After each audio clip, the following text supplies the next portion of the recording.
The recent gruesome murders of journalists in Syria by the so-called ISIL group have drawn the world's attention once again to the risks confronting journalists and to the urgency of providing for their safety.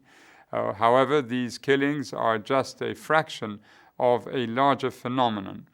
Journalists in Syria and Iraq have had undue restrictions imposed on them by ISIL, and many local journalists have been harassed, intimidated, abducted, or killed. The appalling situation in Iraq and Syria is an example of how, in an environment in which there is no rule of law and where human rights are not respected, people who hold different views, who question authority, who expose and speak out against abuse, and who advocate for change become vulnerable to attack. Journalists fall into that category. Such environments do not only occur in situations of armed conflict, it is mostly in peacetime, while reporting on human rights violations, corruptions, abuse of authority, or organized crime, that journalists become targets. And it is not just rebel movements that attack them, but governments, powerful crime networks, and business interests who harass, imprison, intimidate, persecute, abduct, and torture reporters. They do this because they do not want to be exposed, because whether it is online or on paper, journalism questions power. At its best, reporters are whistleblowers. They are the voice of the weak.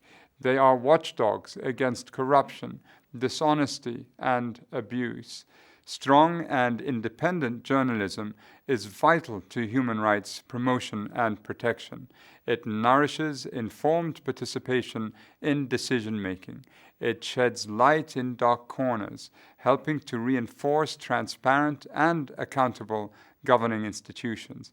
Every attack on a journalist, every assault, threat, or act of spurious administrative or legal vexation is an attack on us all. The shocking levels of impunity for attacks against journalists are unacceptable.